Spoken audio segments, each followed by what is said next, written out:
Isn't it weird that we're talking about this, though? Yeah. I was going to say, we need to ask someone to send you a feather mattress in Yeah. the mail so you could cut it open.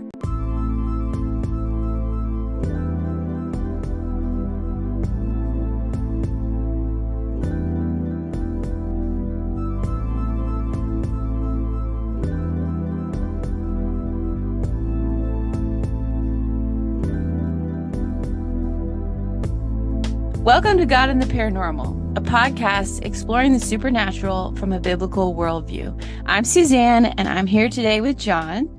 Hey.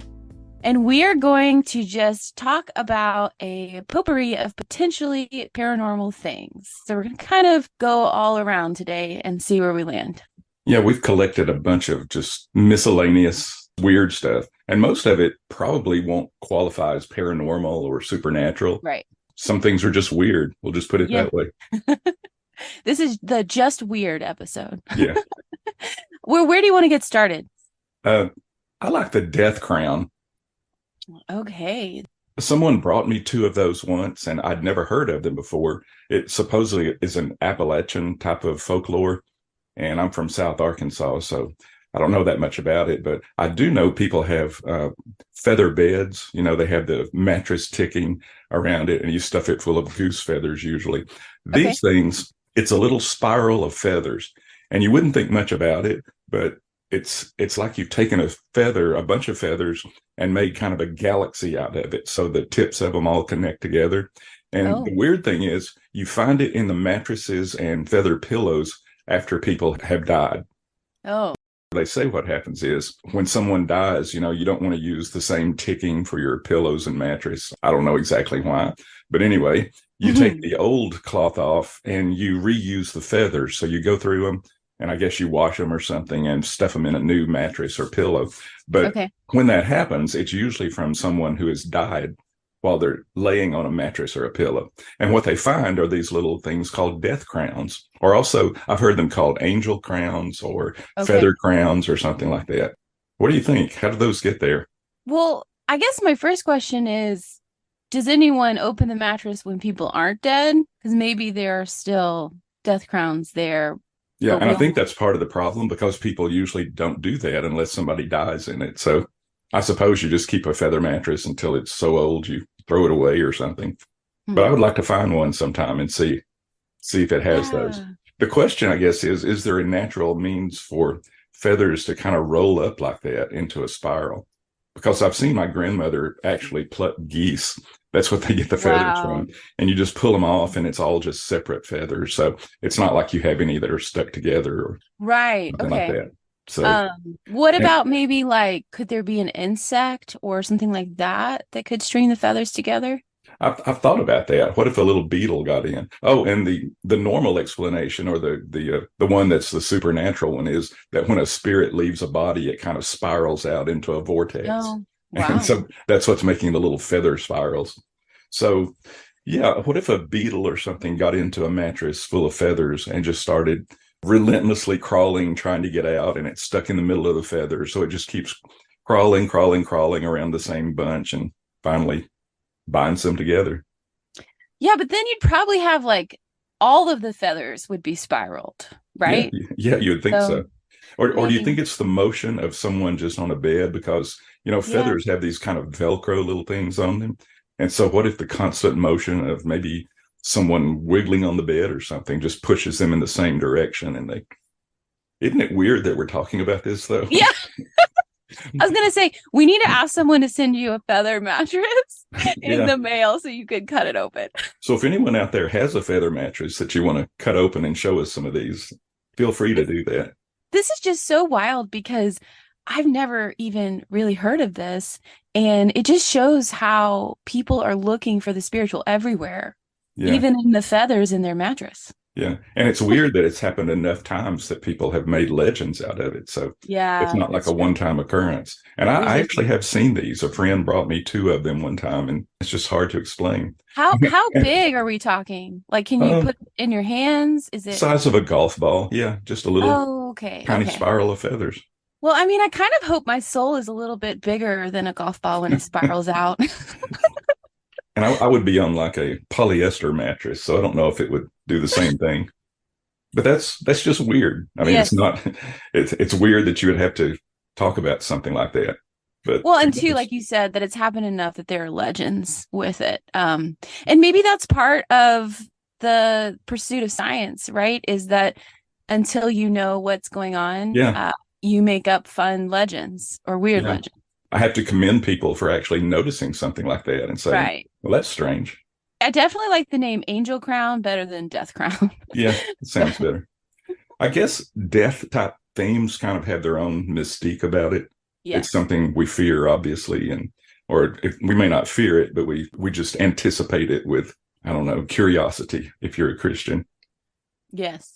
And uh, it's a loaded moment in our lives where everything stops and you think yeah, about meaning and you look for things that maybe yeah, you're not normally looking for. yeah. My grandfather, I've got some stories about them. My paternal grandfather, Leon McWilliams, he went to a sitting up with the dead thing. You know, that was a thing down south. I don't know if you're familiar with it, but No, when, I'm not. when someone died, you didn't have mortuaries back then. And so if the funeral was the next day or 2 days later, you didn't want to leave the corpse sitting by itself somewhere.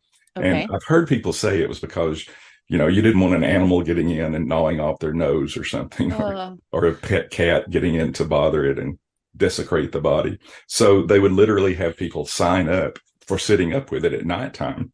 And so you would sign up for like an hour or two from 2 in the morning till 4 in the morning or something. okay. And the body would never be by itself. So anyway, that was kind of a custom. And I've grown up with it. I've just heard of it all my life, sitting up with the dead. Anyway, my grandfather, he was sitting up late one night and he said he was the only one there. And apparently the person had died in a contorted position. And so Oh, before they had mortuaries and embalming and stuff, they just kind of tied the body back straight so that it would fit in the coffin. oh, And apparently a string broke while it was sitting there. And the body sits up in the coffin. And he says that was a memorable moment for him. So, and he left. He didn't sit up any longer with it. So, oh, wow. He didn't check to see if he was really alive and not no, he dead. didn't. He didn't know till later when he talked to someone. They said, no, it's just one of the strings broke that was holding him down. So, That's pretty terrifying. but my maternal grandfather, John Wesley Daniel, he remembers going to a funeral, and I'm not sure if he attended it. He said he did, but some people say it's a story of going around the community that he may have been there. But anyway, he went to a funeral for a middle-aged woman, and she sat up in the middle of the service and wanted a drink of water. It was before embalming, obviously. So looking back at it, apparently she was in a diabetic coma, probably what we would say today. Yeah. And they thought she was dead. So that's kind of scary. How many people have you hear of being buried alive or something? I mean, this is definitely the stuff of a lot of people's fears. Yeah. But I think I would hope that like today in our modernity, we really, really check to make sure the person's not alive. Yeah. I've specified that in my will to please verify that I'm actually dead. This lady actually had several more children after this, though. So Oh, wow. she recovered. And imagine you're surprised waking up and you're in a coffin and you raise up and church full of people looking at you and you say, could I have a glass of water, please? It's wild. Yeah. One more weird story. And Okay. again, this sounds like I'm making it up, but I don't know what happened in my childhood or in my town, but it's the town of Prescott, Arkansas, down in South Arkansas. Okay. So I don't know how exactly the legend started. I know I've seen this, so I know it's true. But according to history, there was we called them hobos back then. So I guess they Oh, would be called homeless people. But Mike, we don't know what his last name was. They just called him Old Mike. He rode the trains or the boxcars from town to town and he sold pencils. okay. So apparently this was turn of the century, like 1910 or something. And he would sit in the city park with pencils and people that's how he supported himself. So anyway, that's about all they know about him. And he would show up periodically, but according to history, one day they found him dead in the park.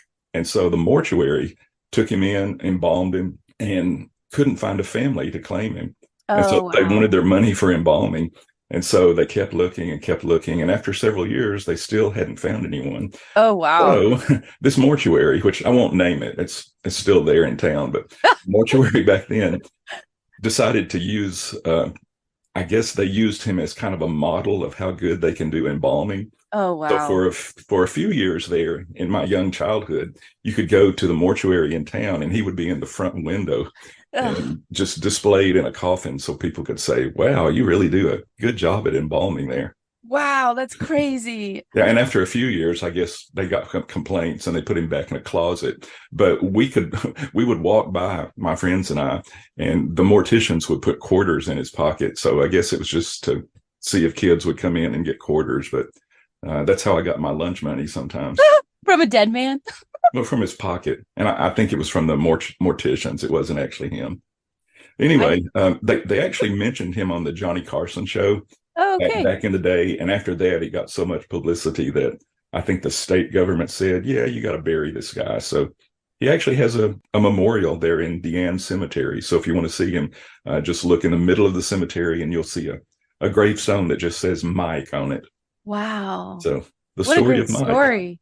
Yeah. Yeah. Wow. Good reason to make sure people know who you are. Yeah, Carry it some is. ID on you. Yeah, at least have some family members around.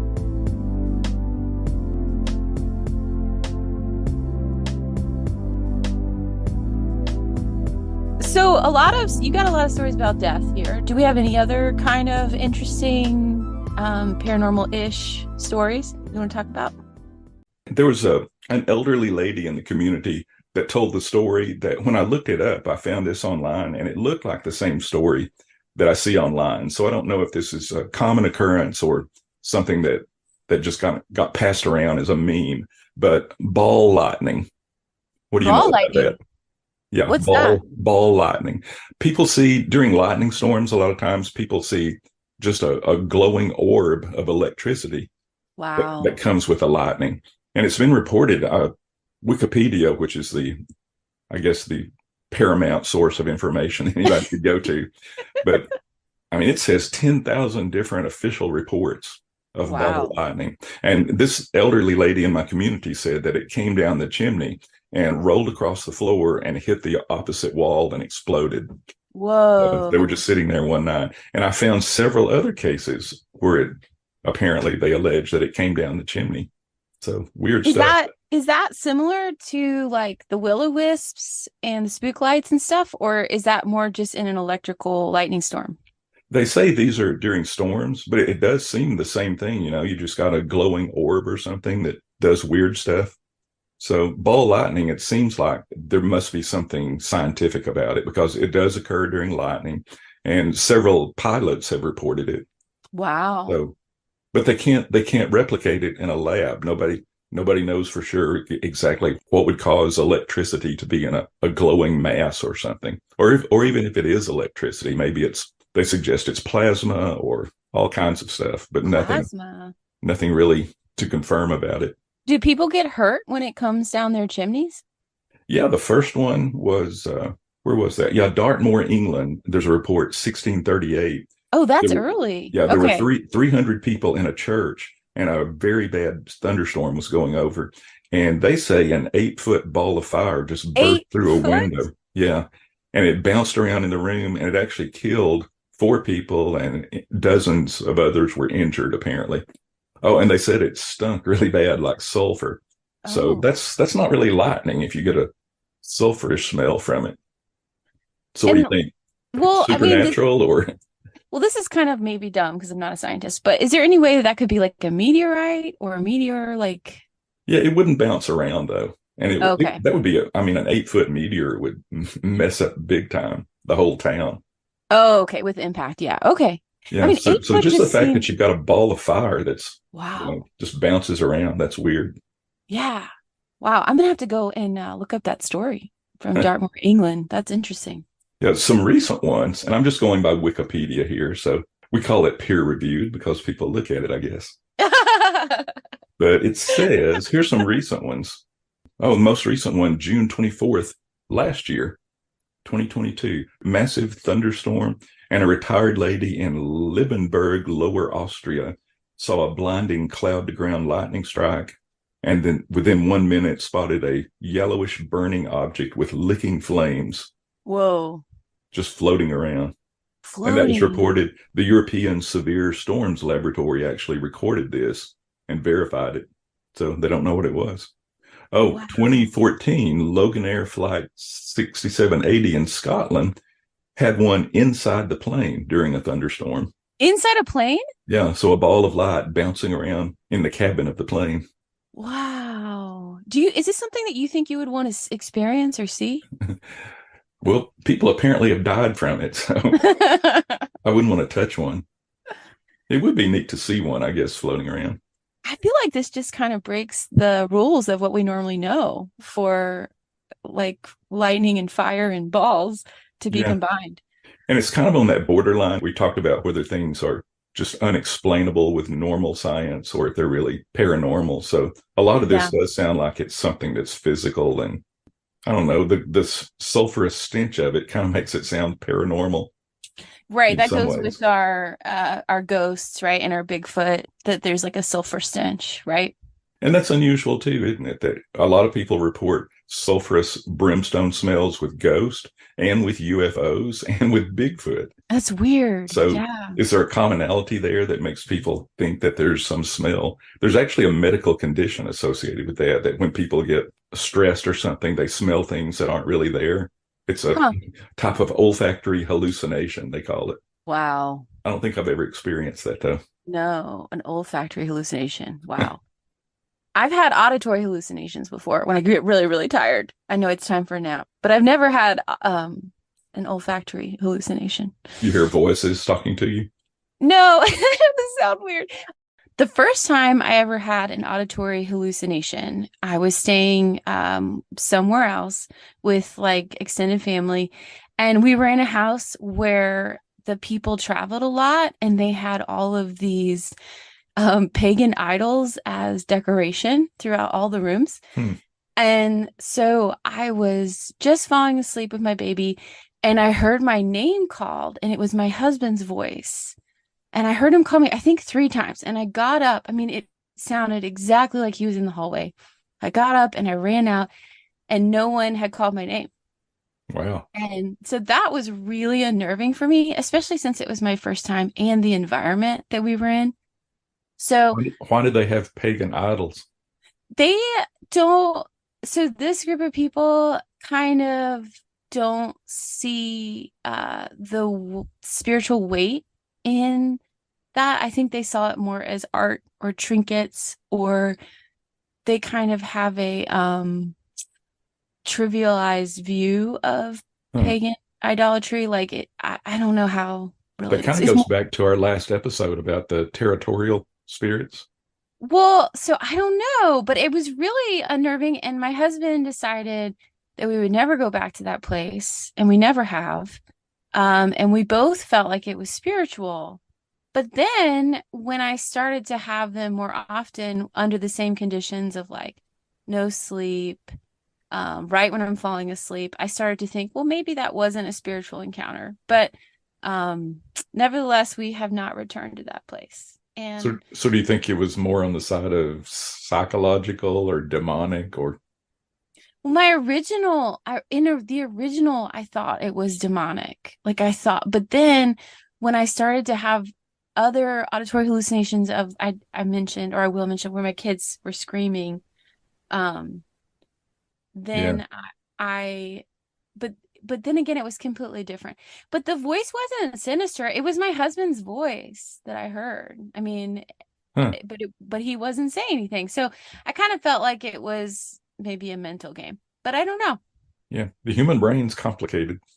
Yeah, and I think that this is like a good thing, like to, we're supposed to test the spirits. We're supposed to kind of critically think through things, Yeah, definitely. and not live in fear, but also approach things in a holistic view. Yeah. Well put. Have you Hmm? ever had sleep paralysis? Tell me about sleep paralysis. I hear about it a lot. I think I had it once, but it's when a lot of people who say that they've been abducted say that they're sort of awake, but their body can't move. And they tie it in with some kind of alien vision. And some people see it with ghost visions. I think that may be something natural too, because you've probably woken up and it seems like your brain wakes up before your body and you can't move Yes, your yes. fingers and stuff. Yeah, but I wouldn't say that I've like had fear associated with it. Just more Yeah. like, oh, oh, come on, wake up, right? Yeah, it's frustrating for sure. Yeah. But I think that may be what people are experiencing. So I don't know. Hmm. But it does show up a lot on the podcast and paranormal. People talk about having some kind of weird paralysis. And then during that time, they usually see something paranormal. So maybe it's kind of halfway between sleep and wake. And Yeah, in that weird zone. Okay, so but I want to circle back to the Will-O-Wisps and the yeah, spook lights because I really, really am fascinated by this stuff.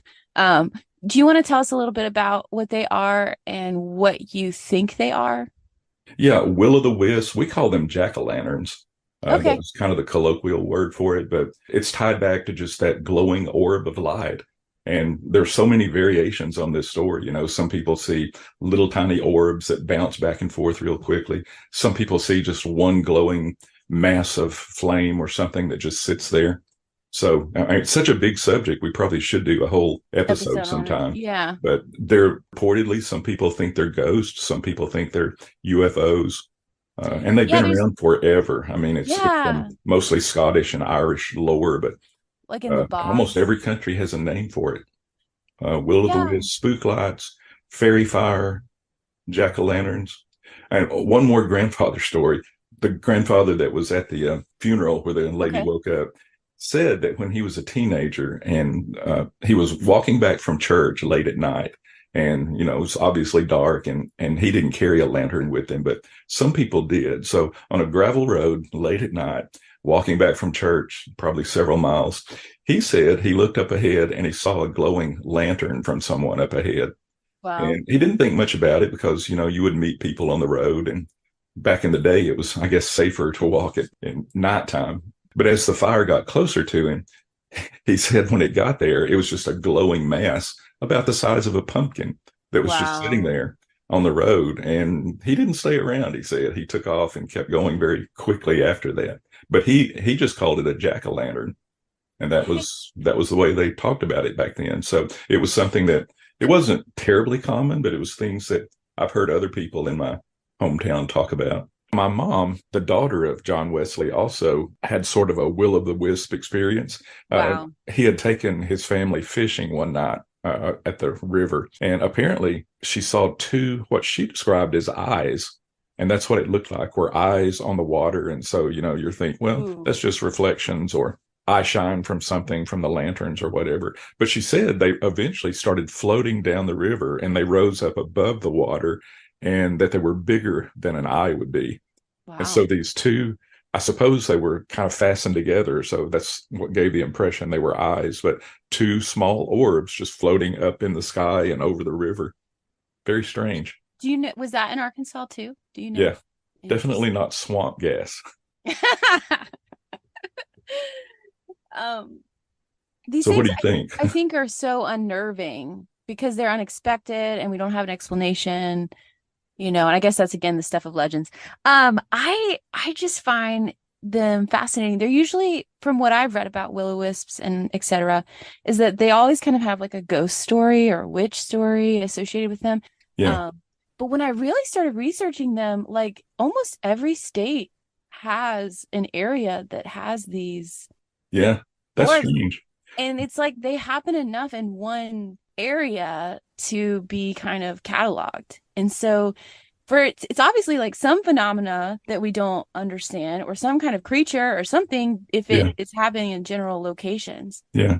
And like everything else, some of them are probably hoaxes and just misidentifications, but there are enough of them that people report that, what do you say about just a glowing mass hovering around in a forest? Sometimes they move around and sometimes they Yeah. move quickly and just kind of bounce around. Yeah. So, Well, and there definitely is a lot of paranormal association with it too. So we might have more than one kind of thing happening. Like some yeah, people yeah, say they see these before they see Bigfoot or before they see a UFO. And yeah. So there um could be a supernatural. I mean, you hate to always go back to demons, but could a demon materialize a glowing orb? Yeah, I would imagine. So, yeah. you know, at least that's open as a possibility. Sometimes I think. What's Yeah. this? There's a Latin word that they call it here, ignis fatuus. Can you say that in Latin? Is that right? You said it great. Yeah, that sounded great. And it means fool's fire. That's another Yeah. word for it. Fatuous. Yeah. Yeah, and that's tied to swamp gas. Mm. So that was what people just kind of defaulted to when they talk about jack-o'-lanterns, swamp gas, and they're Well, usually talking. what is swamp gas? It does exist. Okay. I've actually experimented with this just to see if I could collect it. So you weigh it out in some murky water that has a lot of dead matter in it. And basically it's just methane gas with Okay. probably a little phosphine and some other ignitable volatile gases that are in it. But yeah, when you step on the leaves, you see the bubbles come up. And I made a Oh. little collector funnel, my son and I, and we went out and collected some and we set it on fire and it actually is methane. Well, so So what color did it glow when you set it on fire? kind of that bluish at the bottom, just like a Oh, wow. gas fire with a little bit of yellow in with it. But, Yeah. that brings up the idea because everybody says that's what causes these UFOs and everything else. But when we did it, we tried all kinds of different ways to make a glowing ball. And you basically just get this big poof and it all burns up at once. Real fast. Yeah. Yeah. And they're different colors. Like I've heard everything from red to green to blue to white to Yeah. yellow. And so yeah. But And swamp gas is just a good cover story, and that goes back to J. Allen Hynek because that was the thing that actually turned him away from the standard Project Blue Book. In case you don't remember, he was the Project Blue Book leader for UFOs. Yeah, he was exploring the Hillsdale incident, I think from 1966, and they had some kind of glowing orb like this. And so apparently, according to his story, the Air Force wanted him to say that this was swamp gas. And so he did. And the people there just really became unnerved about that and said, there's no way this was swamp gas. And so that was the turning point in his career when he said, this is ridiculous. I'm trying to explain to people things that I know it's not. So, wow. yeah, that turned him into sort of a more of a true believer in something paranormal or weird going on Yeah, because well, he said swamp gas couldn't do that. And I agree, swamp gas, we couldn't make it do anything except just burn quickly. and some of these places do not have swamps Sure, where yeah, the you have to have a Will-O-Wisps. swamp before this can happen. I mean, there are places like in Louisiana where these lights are showing up and that's swampy. And then like, the boggish type stuff in Scotland. But I mean, there are so many states that don't have swamps that have Yeah. these type lights. And I don't know if the Marfa lights are in the same category as this, but I've actually gone to see the Marfa lights and I've heard people say that was swamp gas. And yeah, there's no swamp anywhere around that no, it's a mountain. dry desert. There's actually a big plaque when you go to see the Marfa lights, like overlooking this field. It was kind of fun. Everybody's on lawn chairs gazing at the stars. Kind of feel like we should do that more often anyway. Mhm. But there was a big plaque about how it was swamp gas. And I Yeah. just was like, what is swamp gas? That's just a nice, neat little package to put it in to kind of shut people up, I think. Yeah. Why do we need to shut people up for supernatural or just things we don't understand? That's very common though, isn't it? Yeah. Yeah, But the Marfa lights were really fun. I actually kind of was up late at night watching one of those History Channel shows about monsters, and they were talking about this light, maybe pterodactyl type monster off the coast of Papua New Guinea. And I was like, these things are real? What? Or maybe they're not real. But I just had no idea that there were even mysteries left in the world at this point. And so I started like kind of diving into the internet and I yeah. found the Marfa lights were near us. And I was like, well, let's go like see if we can see something, have a And fun. yeah, that's similar to the Girton lights that we talked about. That was close to my hometown. And it's Is the that same on thing. a Yeah, it's just railroad? on a railroad and they see a glowing orb that floats over the tracks. The Mm. legend was that it was one of the railroad foremen who got killed by an angry worker, and that's his lantern still floating on the tracks. But Right. yeah, people see that very often. And there's even one near where we are now in Joplin, the Joplin spook Yeah, the lights. They Joplin had lights. they had like a roadside shack museum for a while, because it was so common, I guess. Yeah. Yeah, maybe we'll figure it out.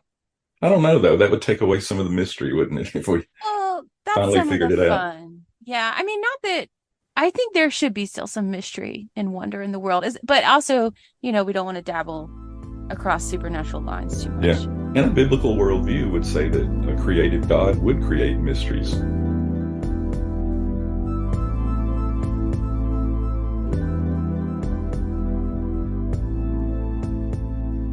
one. So after I researched about the Papua New Guinea lights, and then I decided that there must be lights here, and I found the Marfa lights, I decided that anytime we would move anywhere, we would go look for the lights.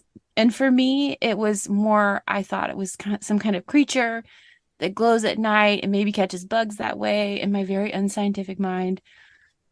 And so I had no problem going out looking for the lights. And one of the lights that we've been to is in Dover, Arkansas, and it comes out and it's just kind of like a red light that blinks a little bit in this valley, and it has this like beautiful overlook. It was like a perfect place to see the sunset. So kind of a really great excuse to go outside. There's no like roadside markings, but there was a gathering of people there to see it. So it's well enough known. And I'm not really sure even how I found out about it. But anyway, Is that Eastern Arkansas?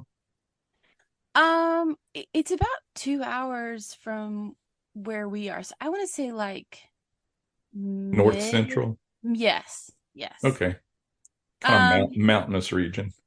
Right. And we found, yes, it's like there's a lot of mountains, and there's like a river at the bottom. So we actually swam in the river and like jumped off rocks, and then we went up and saw the sunset. And at first it was really tricky because there are all these people on four-wheelers just going all over the mountain. And so you see these lights and you're thinking, is that it? Is that it? But those were all four-wheelers. And then at the very, very like bottom, kind of where everything funneled to in the view, this red light turned on, and we could faintly see it. And it was really fun, except for then someone came up and was like calling out for the ghost to show himself, the ghost of the Dover light, and he's here, and then he ran off and like left. And I was kind of like, well, I don't know if I want to go hunting for these lights now if people are calling out for ghosts too. So but it's a red light, you said? Yeah, it's red. It just kind of was like a faint, because we were far away, but like it kind of just like shined on and then shined off and then shined on, and then it was like right when the sun set. So and it was so far away I couldn't see if it was an orb or what or how big it was, but it had to be pretty big because it was so far away. Yeah, a lot of people say that people are faking these things for publicity, but no one has ever come forward really or proven that to be true. So it seems like if that were the case, it's hard to keep a secret. So it doesn't seem like people could do that for as long as it's been happening to these places. Right. And they happen like worldwide. And it's also where we were in Dover. It was so remote. Like, why would someone even decide to do that there? And it wasn't like there was any places, the touristy places that were getting attention from it or anything. Except for this one guy who was like, giving us all a good story with his hollering out for the ghost to come. That kind of reframed it for me though a little bit. You sent an article last week about glowing owls. Yes. So I'd never heard of that before. Yes. So when I originally was going down this spook light, glowing light thing, I read a little bit about min owls in Australia.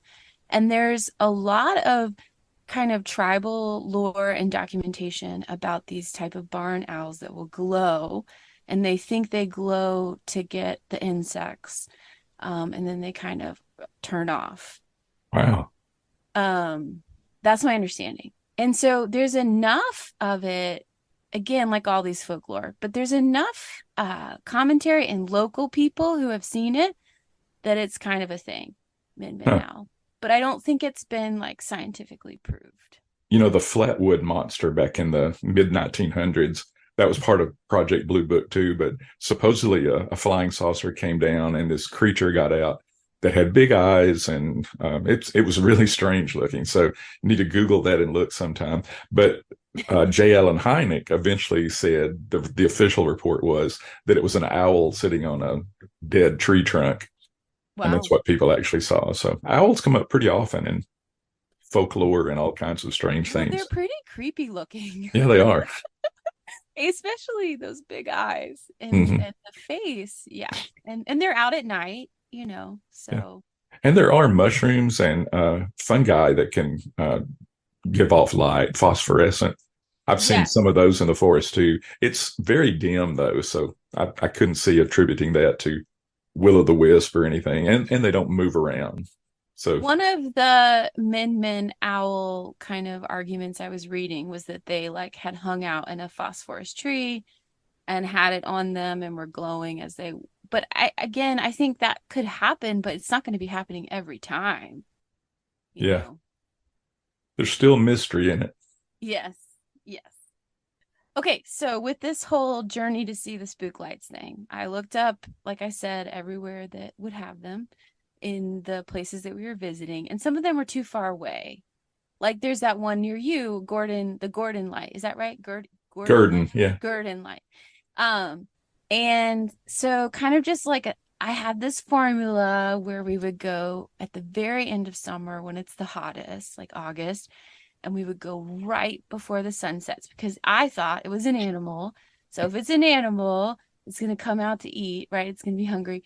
And I had good luck with that formula because we saw the Dover light and we saw the Joplin light that way. And the Joplin one just kind of looked like this little white ball bouncing up and down, almost like if someone was swinging their flashlight, just kind of up and down and up and down. Over a Um, wooded area or over where's like yeah, so we were on the street and there was like a little bit of a meadow, like small meadow, and then a wooded area, and it was right on the edge of the woods.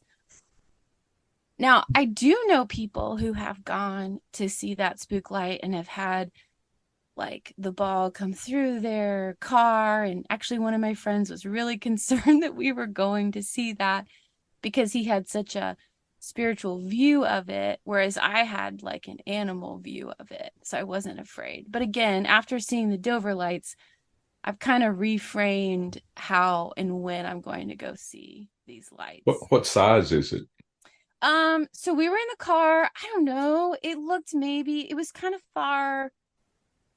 I would say maybe like, it was a long time ago too.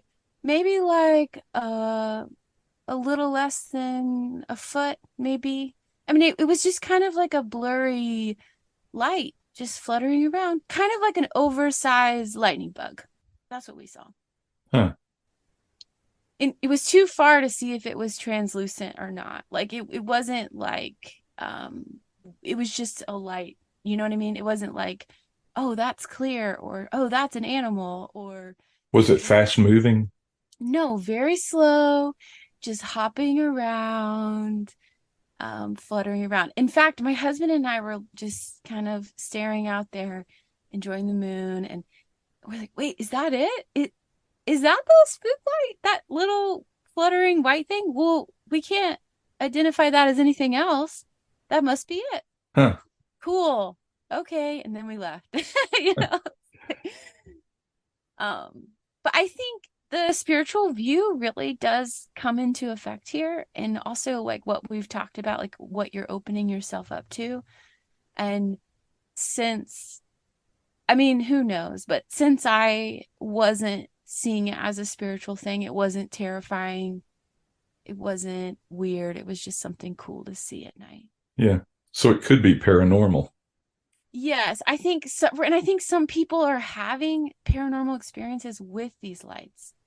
Like the guy who called on the ghost at Dover, or like my friend who didn't want me to go see it. He's not a Christian, but he's like really into spiritual things, and he was worried about what I was getting into. And I was kind of like, well, I'm not worried. Yeah. um, And but for any first time listeners out there, we differentiate between paranormal and supernatural. Supernatural, we kind of define as things that are caused by a supernatural being, such as God, angels, demons. And paranormal could be caused by something supernatural, but it also leaves open the door that it could be just an undiscovered physical force or something that we just don't know about yet. But for the sake of adventure and wanting to see the wonder in the world, the spook lights really hit that for me. But like I said, I don't know yet. We haven't gone back since the guy hollered at the ghost to come out. I kind of feel like it would be fun to go as a family, kind of like you're going to see shooting stars, but not with all the people around you who believe in things that are different than what I believe. Yeah.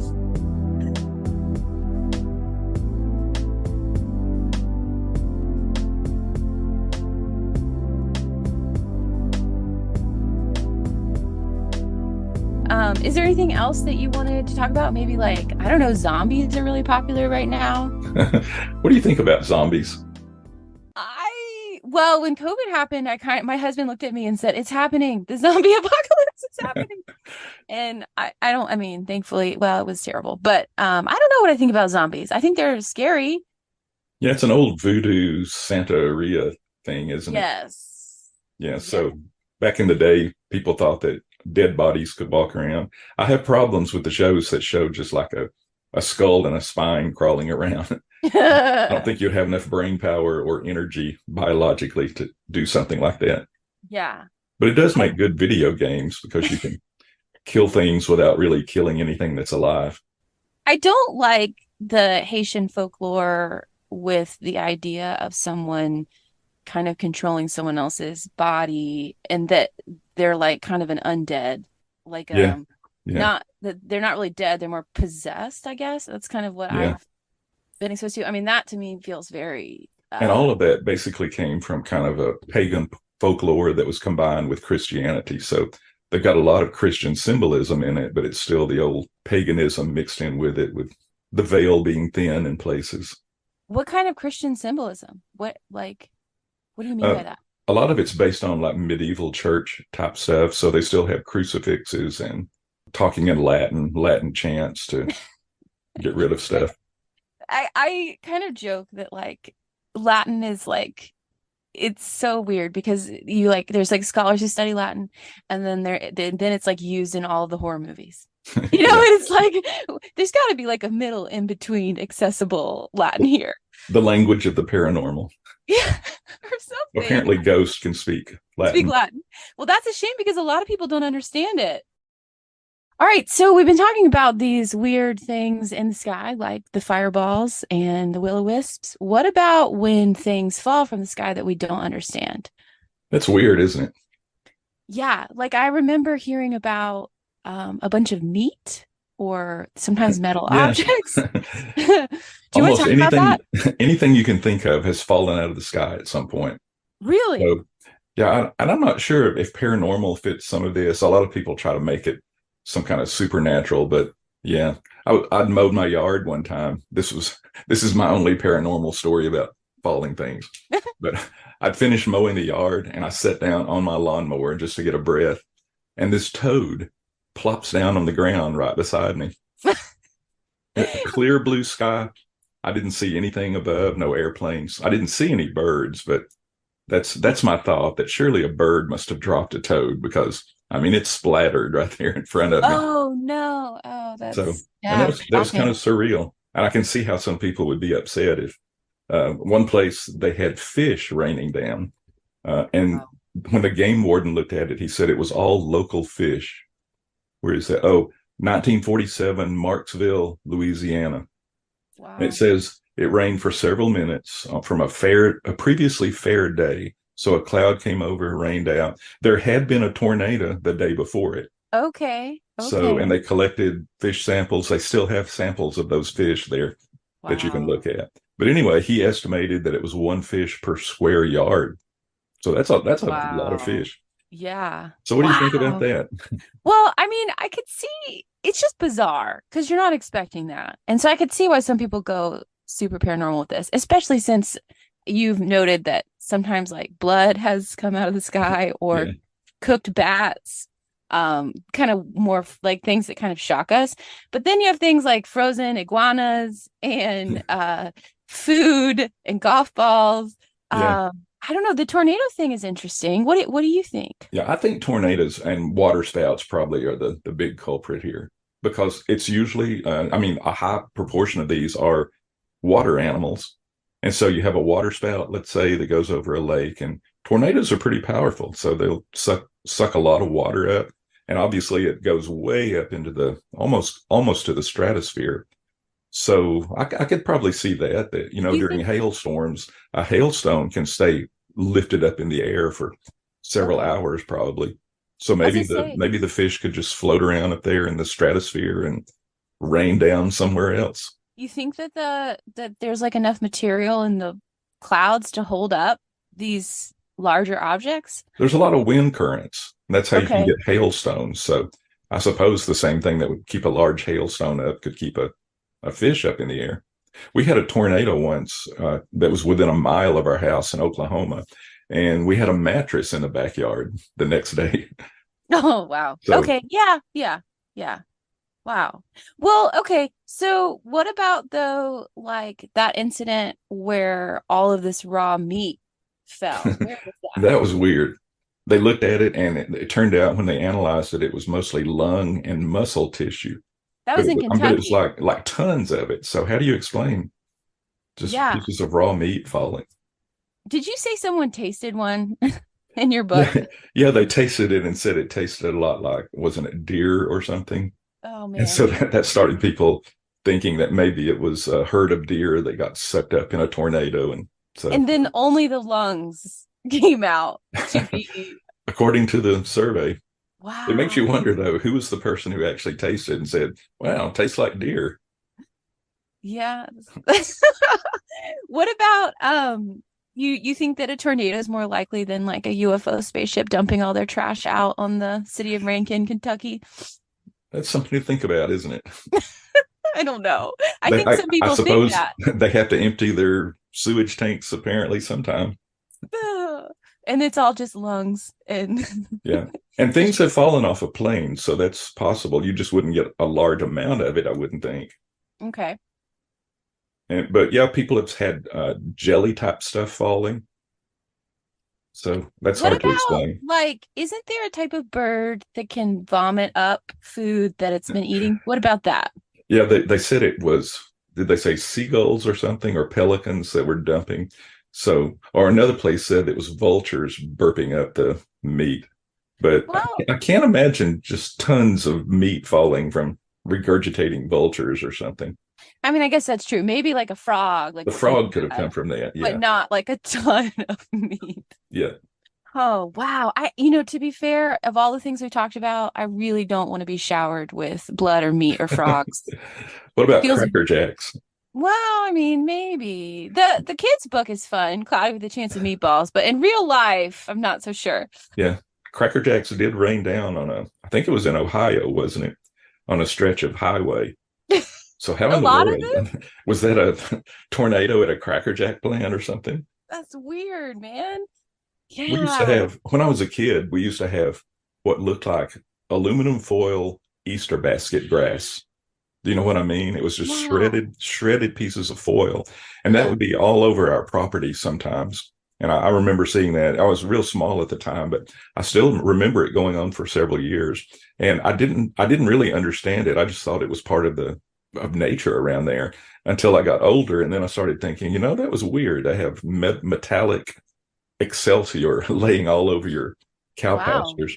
And I had somebody say once, though, a Vietnam vet who said that during that time, they would throw out stuff like that he said it sounded like that to confuse the radar systems.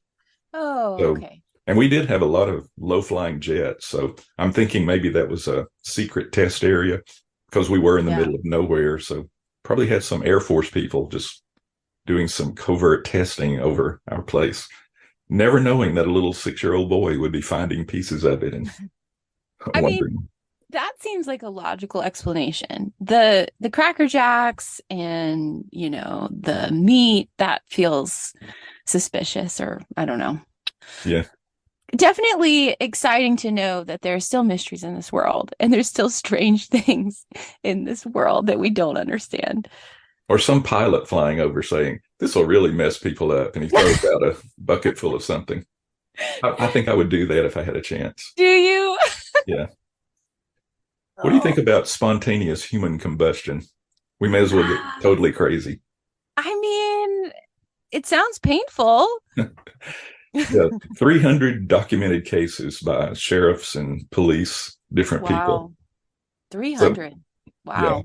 and usually it's the middle of the body that's burned up, and it leaves the feet and arms or hands or something. So Wow. it's weird. Yeah, Do you what would think there's like a scientific explanation for that works?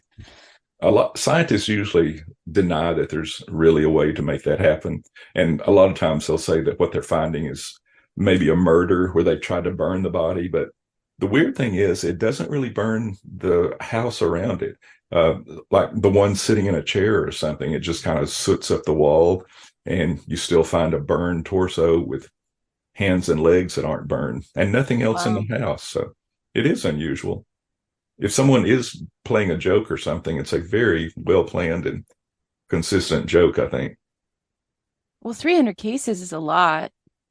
And of course, you never know. No one's ever seen somebody burst into flames. So that's another thing. Shouldn't there be a time where, there are two people together and a guy just blazes up, and so someone runs out and says, yeah, I saw it happen. And that You hasn't happened yet. Yeah, you would think there would be some witness, but at the same time, 300, as much as it feels like a lot, is a small number when you think about the whole of the population. Mm-hmm. Do they know anything about their like physiology or medical conditions of these people? Like, is there Interestingly enough, yeah, a lot of them, a large proportion of them are obese, alcoholic, smoker, elderly people. that's quite a list to go together for Yeah, so 300. some people are Yeah. thinking you're an obese person, you're drunk, you're sitting in your chair with your cigarette on your chest, and it falls down and touches the fat on your stomach, and it kind of melts the fat and draws it up as a liquid through your shirt, and you basically become a large candle. Oh, So you burn very slowly. Probably you're asphyxiated by your own body fumes. And wow. yeah, but but humans are 70% water. So it takes a lot of fire. If you cremate someone, morticians will tell you it takes a lot of energy to get someone totally burned. And I can't imagine even a murderer trying to burn someone with a torch that would take forever. So it's a mystery. It really is. So are Yeah. you thinking aliens? No, I hadn't even thought. Do some people think that of course they do, that they think Yeah, it's an alien? Why would an alien burn the middle of you? I'm not sure. Maybe you saw too much. It's the men in black. You think it's the Men in Black coming? Yeah, after you've seen the UFO. That's terrible. I do not want to go that way. I kind of have a phobia of that, though. Do you ever feel hot inside and think that you might be about ready to burst into flame? Well, so whenever I heard of this, I associated it with like when you have a really intense muscle burn from like a really, really hard workout and like all the lactic acid buildup and everything. And so I thought, oh, like, I don't know. But Yeah, that was that my was one train of thought. extreme. Yeah, an extreme explanation was that all your body enzymes suddenly just make your body start burning at once. So I don't But think so. I mean, we're just so complicated and beautifully made for something like that to happen is like things have to go terribly wrong. And our bodies are wired for homeostasis. I mean, that feels Yeah, very unlikely. But that's what I always thought of when I thought of spontaneous human combustion, like a really, really hard cycling class. yeah, could be. That'd be a terrible end. 300 people just going up in flames at the end of your cycling class. We made it. We made it. Hmm. Oh. I have dreams like that. Do you feel hot when you wake up? Like, is it like your legs or do you I think it's just in my head, in your not head? the heat, just the idea. Yeah, I just Well, I just can't fathom the thought of just catching on fire. a lot of people have like horror scare dreams about being buried alive, and you have it about spontaneous human combustion. So Yeah, I'm a basket case. I think we all are. Well, thank you so much for joining us as we kind of walked around a bunch of different topics that hopefully were interesting to you. And again, maybe not all paranormal, but some people interpret them as such. If you have any feather pillows that you'd like to donate to science, Dr. McWilliams will be taking them. So you can send them our way. Or And if you, stories. We'll just take stories of it. okay, stories maybe better. I was going to say we could also go on a bog adventure if you'd like and light some things on fire. We can do But that. if you would like to comment or ask questions, please send us an email at godandtheparanormal@gmail.com. You can also get more information at our website, thinkingaboutthebible.com. If you found this podcast useful or interesting, please share it with others. You can find us on most major podcast platforms. Also, our YouTube format has a video component for each podcast with verses, charts, and outlines. Thank you so much for listening, and goodbye for now.